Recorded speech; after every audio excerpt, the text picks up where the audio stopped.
Hi, welcome to the Buck Speaks podcast, episode 4. Today we have a very special guest. I mentioned in the last podcast that we're going to have her. This is Rohini, and I'm Kumar, your host for today. Rohini, I mean, if you can tell me a little bit about yourself and how you first came across Buck Speaks. Okay. Thank you for having me here, Kumar. I have done my post graduation in food science and nutrition from University of Mysore. I have been working with corporates from past 1.5 decades. Right now, definitely in gut microbiome field, find it really interesting. So, a good question that you asked, how did I come across? Because this was just an upcoming field and we were not at all aware. I mean, I know from my circle that many of the nutritionists are not aware that there is something called as gut microbiome testing, which is available, right? So even I was not aware of it, but in the previous organization where I worked, I came across a report, a gut microbiome report, which actually caught my attention. It was very well, projected with the type of organisms which are missing, which are present, the pathogens and stuff. And then I came into the nutrition part of it. I thought, yes, I think some improvisation would be really required. It would be good if I could help in contributing to make the meal plan, much better. And that is how I came to know about Buck Speaks and I applied there. And then from then on, I have been working. Thank you for being so kind on camera. I know you found the meal plans really poor and wanted more, wanted to make it better. Um, Actually, the execution wise, it is really good in the sense those phase wise plans really work very well with the clients when I'm, explaining to them and they're following it. But the way it was put on the paper was not consumer friendly, is what I felt. And that is where I thought, making certain changes would be much more beneficial from the client's point of view. uh, Over the last 2 or 3 podcasts, Dev and I have been talking about microbiome science as a whole, and about microorganisms, the technology, and all of that. From you, I wanted to understand the importance of nutrition with respect to the microbiome. Okay. So in the past, when I have done counseling to a lot of the clients with some metabolic issues, there used to be always a point wherein we can do only so much. Okay, from the nutritionist perspective, where we give them a proper balanced diet and they follow it to some extent. But when it comes to their gut, healing their gut. Many of the clients have came back saying that I have taken so many probiotics now. I have taken, so many different products to heal my gut, but still have not seen any improvement. So what I have happened to realize now that the nutrition and the support that we give to improve the gut health, they go hand in hand. Yeah, it is. It's not like if you give just a nutrition, it helps the gut, or if you give only the supplement, it helps the gut. So give a proper supplement. At the same time, ensure that you give the right kind of nutrition support for the probiotics to grow in the gut. That actually makes a lot of difference. And in my experience, I have seen increasing the food which are rich in polyphenols. The more colors you add to the plate, the more diversity you add to your diet, it automatically helps in improving the gut health. And I feel that nutrition is one of the major pillars to improve the gut health in the long run. And I felt that improving the nutrition definitely has a large role to play with the respect to the gut health. Um, in, any specific case that you can talk about? Yes, actually, there was a very interesting case which I recently encountered. It is about a desperate mother who came to us to get a gut microbiome test. Desperate because her daughter was having severe acidity and gastric issues, and because of that, she was having headaches. She also had a lot of hormonal imbalance. And another concern the mother had was the daughter was supposed to travel abroad for further studies. And we had just 3 months of time to actually understand what was the problem and try to get a solution for it. So they had visited a lot of doctors, they did a lot of tests, but they could not come up with a proper answer to her problems. So then we had to sit with the mother. We had to understand what kind of lifestyle the daughter is having, what type of food habits she is having, and then chart out a plan. Okay, did a gut microbiome test for her for us to understand which were the missing organisms, which were the pathogens present, And then based on that, we created a very personalized plan for her. So we educated the daughter, made her understand which are the lifestyle factors which is contributing to her symptoms, and then we helped her to stick to the plan, and that is when we started seeing a lot of results. But one thing which I was really fascinated with is the amount of efforts the mother put in. So the kind of plates that she had, it was such a colorful plate. She used to give it to her daughter. She followed our plan to the T. So exact proportion of carbs, good proportion of proteins, a lot of variety on the plate. And it used to be such a balanced meal. Even the daughter started enjoying more home cooked food rather than going out to eat. She used to invite her friends over, and they used to have a small kind of home party at home, because she was going away. All friends are like, you come to this restaurant, that restaurant, we will go and enjoy before you leave. And she's like, no, no, you all come home. My mother cooks very great food. You come and enjoy.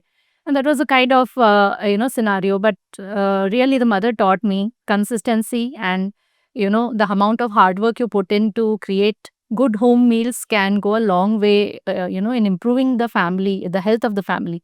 And both mother and daughter combination, actually, they made sure that the daughter overcame the symptoms that she had. Her heartburn came down. She was taking a lot of medications for acidity and for headache, and all those medications stopped. Her nutrition status improved. And she had a lot of hair fall issues which came down again. So that was an excellent case, and hats off to the mother who put in so much of efforts for the daughter. Awesome. So this only shows that food and nutrition is the remedy for most things. Absolutely, that is true. Kumar, before I came in, I know you were speaking to a lot of customers, discussing the report with them.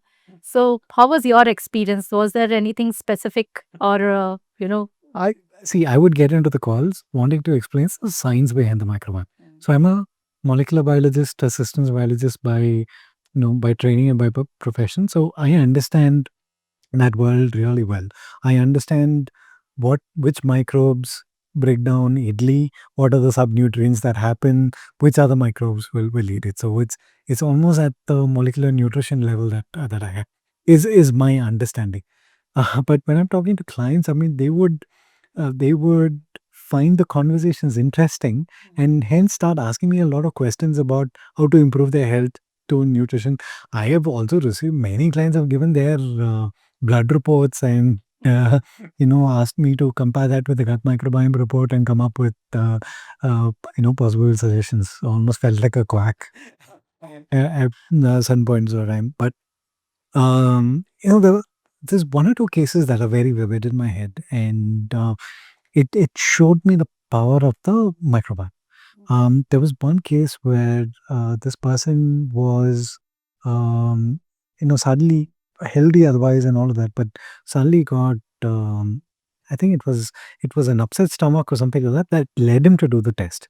Okay, otherwise he was healthy, and we were seeing a lot of unique pathogens in his gut, and we had to go back and forth, trying to figure out what where these pathogens could be coming from. I mean, we try to understand why this is that. Uh, some of the brilliant research that happened in the company at that point of time, what they did was they dug into the data deep to only find out that these pathogens are usually present in raw fish. Oh, okay. So when this person every weekend used to go somewhere and fish, I think just outside Bangalore, and eat a raw fish from there. I hope the Vartur lake effluents are not going through, but he used to eat raw fish, and I think that's how the pathogens were. And he used to do this consistently every weekend, so that's how the pathogens were entering his gut. So that was one thing, but that's more from a molecular nutrition kind of a sense. The other one that was startling was broccoli, and there was this client who was actually of not of Indian origin. Uh, she was traveling a lot, visiting India, visiting Hong Kong, Australia, multiple countries. I think 10 countries in a month or something like that. I mean, very very busy. She thought that broccoli was a healthy food But the problem was she kept eating it for breakfast, lunch, and dinner, repeating the same kind of vegetables over and over again. And this was the first report I ever got where I saw broccoli not recommended in any of the uses. And I was like, I like broccoli. I think it's green, and I thought it was healthy, and that's when I went back and read a little bit about nutrition and all of them, and realized although we say vegetables are healthy, yeah, all of that. Repeating it over and over again is the problem. Having one thing over and over again is a problem. Getting diversity, like you mentioned, colorful plates, having diversity in our vegetables, eating different things, eating different vegetables, fruits, grains. I think makes a whole lot of a difference. That is absolutely true. Which reminds me of another case actually. So this person, he is an Indian. His family was here in India, but after the son got married, he went off to UK. And this person is a single parent, and he wanted to stay with his son and daughter-in-law for some time. But he realized that when he went there, he ended up with a lot of gastric issues, a lot of bloating and acid reflux. Yeah, he felt got intolerant to many foods, and he wanted to get a gut microbiome test done. He came to India for a short period of time to get the test done. He said he was suffering from quite a number of years, and again there was no answer. Nobody could give him solution to this problem. So when he got the gut test done, we realized that there were a lot of species which are missing, the probiotics which were missing from his gut. He had no pathogen overgrowth, but there are a lot of probiotics missing. Maybe because he was going to and fro from abroad to India, the change in the type of food or the change in the weather conditions and stuff has changed his microbiome, and he had not done much about it. So when we gave him a plan, we gave him the options which are present in UK. We made a food list which is more local to their cuisine, and then we gave him a plan, what kind of diet can be followed using those foods. And that helped him a lot, because he then was able to change his food habits from being completely Indian and trying avoiding the foods because he was not able to incorporate them in his Indian cuisine, to a little more of their sort of diet, incorporating certain vegetables which are available there and not completely avoiding them. And his gut health improved because he was adding diversity now. We gave him certain options and alternatives of how to add certain vegetables to his diet. It built his microbiome better. And he actually went to a South Indian restaurant and had a proper banana leaf meal without falling sick or having a upset tummy. And that made him really happy. He came back to us saying that after so many years, I was able to digest a proper South Indian meal and in UK. And that made him really very, very happy. So yes, diversity matters a lot. And when you change the place, right? You're from your place of origin to another country, you generally get lost because you don't know how to use the foods which are available there. Automatically, diversity comes down, right? You are eating very selective foods. So a little help there, a little more suggestion, some push here and there, some encouragement goes a long way in helping a lot of clients in this way. Oh, this reminds me. One of the feedback that we got was that a few Indians living in the US and the UK came back and said that microbiome tests are available there also, but yours is the only one which tells us what to do with dal and all the Indian foods and pulses. So Yes, absolutely. Because they do need some direction. correct. Otherwise, they are completely lost. They don't know how to use asparagus. They know how to use the ridge guard here or the bottle guard here, but they are completely at loss when it comes to, such foreign vegetables. So, yes, that definitely makes a difference. It helps. There is one more case I want to discuss. This is a very, very different case. It is a case of a client who had DOPA responsive dystonia. So what happens is there is this dopamine neurotransmitter which is naturally synthesized in our body, and it helps with a lot of motor movements, lot of cognitive abilities, and with behavior. So in this particular client, she had a deficiency, or she had a mutation, genetic mutation, because of which the dopamine synthesis was not happening naturally. And nobody was able to diagnose her condition initially. She got it, the disease was present, more expressive during her teenage time. So it took some time for the doctor to actually identify what is the problem there. Okay, so a very interesting aspect of this disease was, it was having a diurnal variation. That means in the morning, her movement and all, everything was fine. She was active. She was able to do her day to day activities and stuff. But as the day progresses, the dopamine synthesis used to stop. And by evening, later in the evening, she used to have a lot of tremors in her limbs, which did not allow her to do any work. And the only thing she could do was lie down. And that made her very dejected. She was completely down. Actually, even the doctors told her that she can't get married, she can't have kids. And she fought against all odds, got a proper diagnosis done, took the medications. She is now married and is a mother of two healthy children. So I mean, it also shows that the resilience, or your mind, if it is strong enough to try to go ahead, push against all odds, and try to do the impossible, your body also responds to it. So here the gut brain axis, I think, plays a very important role. So if your gut is good, then automatically you will think positive, right? And that positive thinking can in fact have a positive effect on your body, helps it to heal. Yeah, what would be your thoughts on this? Yeah. I mean, the gut brain axis is such a strong axis and it's bidirectional. If the gut is good, the brain is working well, and if the brain is good, the gut works well, and vice versa. I mean, if the gut is bad, the brain does not work well, and if you're feeling depressed or anxious, the gut is also not functioning as good. And I mean, there are so many things that you can do it with the you can see with the gut brain axis. From things as simple as craving for food, to complicated diseases like autism, Parkinson's, and all of that. It's I keep telling everybody, if you're craving for a particular kind of food, it's most probably a bacteria in your gut signaling to your brain saying that feed me that. Oh. Okay. So one of the secrets about diets, when I tell people, you should try and eat a variety of vegetables and all of that. Just do it for 2-3 weeks, and after that you can stop. You can go back to your diet. I know at the back of my head that if they do it for 2-3 weeks, their gut will change and their signal going to the brain will change, and they'll want to eat more vegetables. Absolutely. That's just so true, because I've seen the same experience with my clients also. When there are some people who are so attached to taking sugars, and they will add 2 to 3 teaspoons of sugar in a small cup of coffee.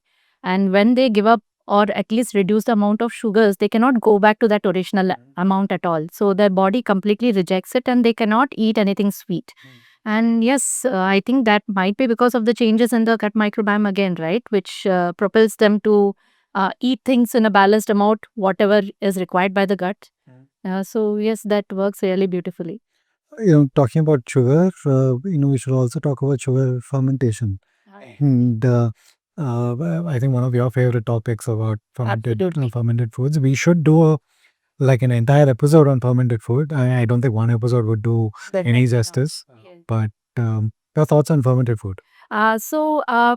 This is something which I discovered after I joined here, because earlier for me the fermented food were basically idli and dosa. We always used to feel fermented foods means that, or the curds that we consume. But later on, as I progressed in this field, I realized that all these products will give you only maybe certain combination of certain species. But if you want to again add more diversity or more varied species in your gut, it is better to have different kinds of fermented foods. So that is when I started exploring. I started making ginger ale at home. I started making fruit sodas at home. So pickles my mother used to make, and this time I said I will make and I'll give it to you. So I made homemade pickles also.